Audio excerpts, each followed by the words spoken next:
ഇറാനെതിരെയുള്ള നീക്കങ്ങൾ കടുപ്പിച്ച് American president Donald Trump. Iran സൈന്യം ഉടനടി ആയുധം ഉപേക്ഷിക്കണമെന്നും അല്ലെങ്കിൽ മരണം ഉറപ്പാണെന്നും ട്രംപ് നേരിട്ട് അന്ത്യശാസനം നൽകിയിട്ടുണ്ട്.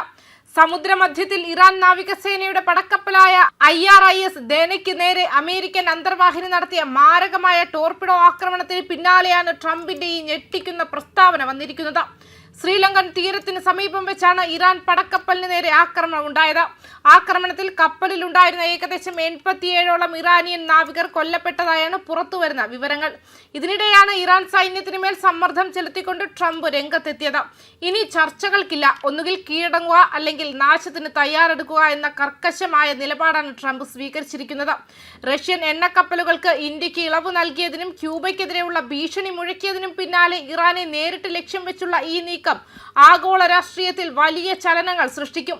അതേസമയം തകർന്ന ഇറാൻ കപ്പലിലെ നാവികരെ രക്ഷിക്കാൻ ഇന്ത്യൻ നാവികസേന മുൻകൈയെടുത്തത് മേഖലയിലെ ഇന്ത്യയുടെ നയതന്ത്ര പ്രാധാന്യം വർദ്ധിപ്പിക്കുന്നു. ട്രംപിന്റെ അന്ത്യശാസനത്തോട് ഇറാൻ എങ്ങനെ പ്രതികരിക്കുമെന്നാണ് ഇപ്പോൾ ലോകം ഉറ്റുനോക്കുന്നത്. തിരിച്ചടിക്കാനാണ് ഇറാൻ തീരുമാനിക്കുന്നതെങ്കിൽ ലോകം മറ്റൊരു മഹായുദ്ധത്തിലേക്ക് നീങ്ങിയേക്കുമെന്ന ആശങ്കയും പ്രതിരോധ വിദഗ്ധർ പങ്കുവയ്ക്കുന്നു. അതേസമയം പശ്ചിമേഷ്യയിലെ യുദ്ധം രൂക്ഷമാകുന്ന സാഹചര്യത്തിൽ അമേരിക്കയ്ക്കും ഇസ്രായേലിനും നേരെ കടുത്ത ഭാഷയിൽ ഇറാൻ മുന്നറിയിപ്പും നൽകിയിരുന്നു.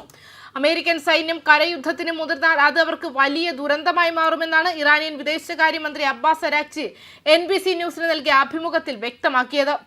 നിലവിൽ അമേരിക്കയുമായി യാതൊരുവിധ നയതന്ത്ര ചർച്ചകൾക്കും ഇറാൻ തയ്യാറല്ലെന്നും അദ്ദേഹം കൂട്ടിച്ചേർത്തു. അമേരിക്കൻ അധിനിവേശത്തെ ഭയപ്പെടുന്നുണ്ടോ എന്ന ചോദ്യത്തിന് ഞങ്ങൾ അവർക്കായി കാത്തിരിക്കുകയാണെന്നായിരുന്നു അരാക്ചിയുടെ മറുപടി.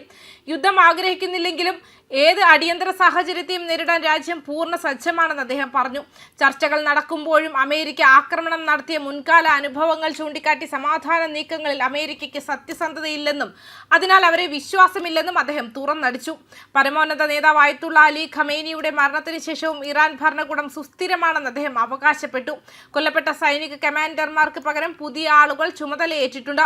പുതിയ പരമോന്നത നേതാവിനെ അസംബ്ലി ഓഫ് എക്സ്പേർട്സ് ഉടൻ തിരഞ്ഞെടുക്കുമെന്നും ആഭ്യന്തര കാര്യങ്ങളിൽ ഇടപെടാനുള്ള അമേരിക്കൻ ശ്രമങ്ങളെ ഇറാൻ പൂർണ്ണമായും തള്ളിക്കളയുന്നതായും അദ്ദേഹം വ്യക്തമാക്കി. ന്യൂസ് ഡെസ്ക് കർമ്മ ന്യൂസ്.